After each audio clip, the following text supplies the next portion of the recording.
আসসালামু আলাইকুম রাহমাতুল্লাহ। বন্ধুরা, বর্তমান পৃথিবীতে এমন মানুষের সংখ্যার অভাব নেই যারা নিজেকে বিখ্যাত করার মিথ্যা নাম ও যশ খ্যাতি অর্জনের উদ্দেশ্যে নিজের মনুষ্যত্ববোধ নিজ পর্যায়ে নিয়ে যেতে দ্বিধাবোধ করে না। আর বিখ্যাত হওয়ার উদ্দেশ্যে অনেকে শয়তানের ধর্ম পর্যন্ত গ্রহণ করে ফেলে আর শয়তানের ইবাদত করে থাকে। এদের মধ্যে অনেক মানুষ এমন আছে যারা বাহ্যিকভাবে নিজেদের পশুদের মতো বানিয়ে নেয় আর পশুদের মতো আচার আচরণ করার জন্য অনেকগুলো সার্জারি পর্যন্ত করিয়ে থাকে।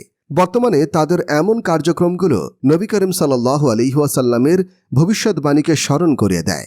মহানবী হযরত মুহাম্মদ সাল্লাল্লাহু আলাইহি ওয়াসাল্লাম ইরশাদ করেন, শেষ জামানায় মানুষের মধ্যে লাজ লজ্জা বলতে কিছুই থাকবে না, আর অশ্লীলতা ও বেহায়াপনা ব্যাপক হারে ছড়িয়ে পড়বে।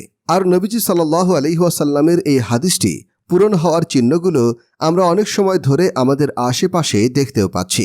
এমন মানুষদের মধ্য থেকে এবার এমন একজন মহিলার সন্ধান পাওয়া গিয়েছে যে মহিলাটি অশ্লীলতার সকল সীমা ছাড়িয়ে গেছে। সোশ্যাল মিডিয়ায় ভাইরাল হওয়া একটি ভিডিওতে দেখা যায় যে একজন মহিলা নিজেকে দাজ্জালের স্ত্রী বলে দাবি করেছে। আর এই দাবিটি সত্য নাকি মিথ্যা এবং তার করা দাবিটির উদ্দেশ্যই বা কী হতে পারে, সেটি হচ্ছে আমাদের আজকের ভিডিওর মূল বিষয়বস্তু, যা আমি আপনাদের সাথে এই ভিডিওতে শেয়ার করতে চলেছি। তাই এই ভিডিওটি আপনাদের জন্য খুবই গুরুত্বপূর্ণ হতে চলেছে। ভিডিওটি না টেনে সম্পূর্ণ দেখার অনুরোধ রইল। বন্ধুরা, এই ভিডিওতে আপনারা দেখতে পাচ্ছেন যে একজন মহিলা নিজেকে দাজ্জালের স্ত্রী বলে দাবি করছে। এর জন্য সে তার দুই চোখের মাঝখানের কপালে স্টার অফ ডেভিড চিহ্ন অর্থাৎ ইসরায়েল ইহুদিদের ধর্মীয় চিহ্নটি নীল রঙের ট্যাটু করিয়েছে। বন্ধুরা, যদি আপনারা ভিডিওটি পজ করে ফোনটিকে উল্টো করে দেখেন তাহলে আপনারা দেখতে পাবেন যে তার কপালে করা ট্যাটু নীল রঙের চিহ্নটিতে কাফের শব্দটিও লেখা আছে। অর্থাৎ সেই মহিলাটি নিজেকে পুরোপুরিভাবে দাজ্জালের স্ত্রী বলে প্রমাণ করার জন্য উঠে পড়ে লেগে গিয়েছে। তার এমনটা করার পেছনে মূল উদ্দেশ্যটা কি সেটা পরের বিষয়। তবে যে বিষয়টি খুবই আশ্চর্যজনক সেটি হলো সেই মহিলা নিজেকে দাজ্জালের সাথে সামঞ্জস্য করার জন্য নিজেকে এক চোখে এমন একটি সার্জারি করিয়েছে যার কারণে সে এক চোখে অন্ধ বলে মনে হয়। ঠিক যেমনটি দাজ্জালের সম্পর্কে বিভিন্ন হাদিসে বর্ণিত হয়েছে যে তার দুই চোখের মাঝে কাফের শব্দটি লেখা থাকবে আর তার এক চোখ হবে অন্ধ বা কানা। আর বন্ধুরা, দাজ্জালের সেই সকল চিহ্নগুলো সেই মহিলা নিজের চেহারায় পূরণ করেছে। তাছাড়া আরও একটি বিষয় আশ্চর্যের যে সেই মহিলাটি আসলে প্রকৃতপক্ষে কোনো মহিলা নয়, বরং সে একজন পুরুষ। আর মহিলাটি নিজেকে ইউরোপিয়ান নিয়ম অনুযায়ী মহিলা বলে ঘোষণা দিচ্ছে। কারণ ইউরোপের বর্তমান নিয়ম অনুযায়ী একজন ব্যক্তির লিঙ্গ তার চিন্তাধারা অনুযায়ী শনাক্ত করা হয়। অর্থাৎ যদি কোনো পুরুষ নিজেকে মানসিকভাবে মহিলা বলে বিশ্বাস করে তাহলে তার শনাক্তকরণ কাগজপত্র তাকে মহিলা বলে আখ্যা দেয়া হবে আর তাকে মহিলাদের সকল প্রকার অধিকার পর্যন্ত দেয়া হবে। আর এটিও পৃথিবীতে অশ্লীলতার বহিঃপ্রকাশের যে মহিলারা নিজেকে পুরুষ বলে ঘোষণা দিয়ে বিভিন্ন সার্জারির মাধ্যমে নিজেকে পুরুষ বলে দাবি করছে, অন্যদিকে এমন পুরুষের সংখ্যা কম নয় যে যারা সার্জারির মাধ্যমে নিজেকে মহিলাতে রূপান্তরিত করছে এবং গোটা বিশ্বে অশ্লীলতা ছড়াতে ব্যস্ত হয়ে আছে।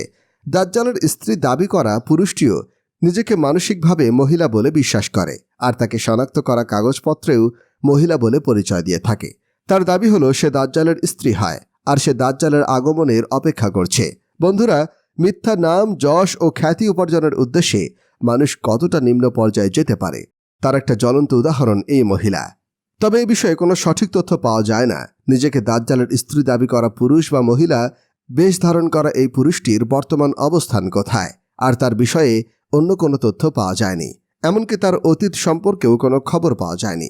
অর্থাৎ এমন মনে হচ্ছে যেন এই ব্যক্তিটি কোনো এক গুপ্ত স্থান থেকে বের হয়ে বর্তমান পৃথিবীর সামনে উপস্থিত হয়েছে। যেহেতু বর্তমানে শয়তান ধর্মের ধর্ম অবলম্বীরা দিন দিন বেড়েই চলেছে, তাই তাদের ক্ষেত্রে এটা আশা করা স্বাভাবিক যে তারা নিজেকে যা কিছু বলে দাবি করতে পারে এবং যা ইচ্ছা তাই করতে পারে। বর্তমানে পৃথিবীতে এমন কিছু ধর্মের আবির্ভাব ঘটেছে যেগুলোর ভিত্তি শয়তানের পুজো করার উপরে রাখা হয়েছে। শয়তানের পুজো করা ব্যক্তিরা পৃথিবীতে সবচেয়ে নিকৃষ্ট এবং অশ্লীল কাজগুলো ভালো ও সওয়াবের কাজ বলে মনে করে থাকে। আর এমন শয়তানের পুজো করা ব্যক্তিরা বড় বড় অপরাধের সাথে জড়িত থাকার কারণে গ্রেফতার পর্যন্ত হয়েছে। শয়তানের পূজারীরা নিষ্পাপ বাচ্চাদের হত্যা করার বিষয়টিকেও সওয়াবের কাজ বলে মনে করে থাকে। তারা নবীজির নবুয়তের বিষয়টিকে অস্বীকার করে নিজের আখিরাত নষ্ট করে। তারা শয়তানের সাহায্যে গোটা বিশ্বের রাজত্ব করতে চায়। যেহেতু শয়তান ধরবে সকল অশ্লীল কাজকে নেক আমল করে বিশ্বাস করা হয় এবং দুনিয়াবি কাজগুলোকে ভালো কাজ মনে করা হয়, তাই দুর্বল ঈমান সম্পন্ন ব্যক্তিরা দ্রুত শয়তান ধর্মে দাখিল হচ্ছে। একটি রিপোর্ট অনুযায়ী পৃথিবীতে এমন ব্যক্তিদের সংখ্যা দ্রুত গতিতে বেড়ে চলেছে যারা নিজেকে শয়তানের পূজারী বলে পরিচয় দেয়, অথচ এ পর্যন্ত শয়তানের ধর্মাবলম্বীদেরকে কোনো সম্প্রদায়ে ভালো বলে মনে করা হয় না। এখন সেটা পশ্চিমা সাম্প্রদায়িক হোক না কেন বা সব জায়গাতেই তাদেরকে নিকৃষ্ট মনে করা হয়। তারপরও তারা গোপনে এসব কর্মকাণ্ড চালিয়ে যাচ্ছে। আর শয়তানের ধর্ম অবলম্বনকারীরা সোশ্যাল মিডিয়ায় বিভিন্ন জায়গায় বিভিন্ন নামে তাদের ধর্মের প্রচার চালিয়ে যাচ্ছে।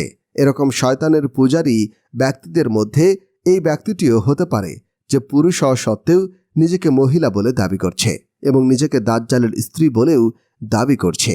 এরকম নিকৃষ্ট কাজগুলো কেবলমাত্র শয়তানি ধর্মেই গ্রহণযোগ্য।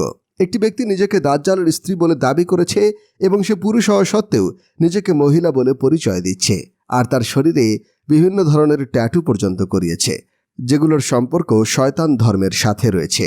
তাই বন্ধুরা, এই কথাটি পরিষ্কারভাবে বলা যায় যে এই ব্যক্তিটির উদ্দেশ্য বিখ্যাত হওয়ার পাশাপাশি গোটা বিশ্বে শয়তান ধর্ম প্রচার করা, যাতে করে বেশি পরিমাণে মানুষদেরকে বিভ্রান্ত করা যেতে পারে এবং নিকৃষ্ট কাজের সাথে তাদেরকে এমনভাবে জড়িয়ে ফেলা যাতে তাদের ঈমানি শক্তি দুর্বল হয়ে যায় আর নিজেদের শয়তান ধর্মের সাহায্যে গোটা বিশ্বের রাজত্ব প্রতিষ্ঠা করা যায়।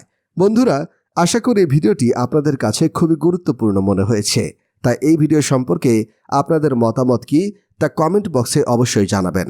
এই ভিডিওটিতে একটি লাইক দিয়ে সোশ্যাল মিডিয়ার বিভিন্ন জায়গায় শেয়ার করে সকল মুসলিম উম্মাহকে সতর্ক থাকার জন্য দেখার সুযোগ করে দিন। আবারও দেখা হবে পরবর্তী কোনো নতুন ভিডিওতে ইনশাআল্লাহ। ততক্ষণ পর্যন্ত ভালো থাকুন, সুস্থ থাকুন, সময় মতো 5 ওয়াক্ত নামাজ আদায় করুন। আল্লাহ হাফেজ।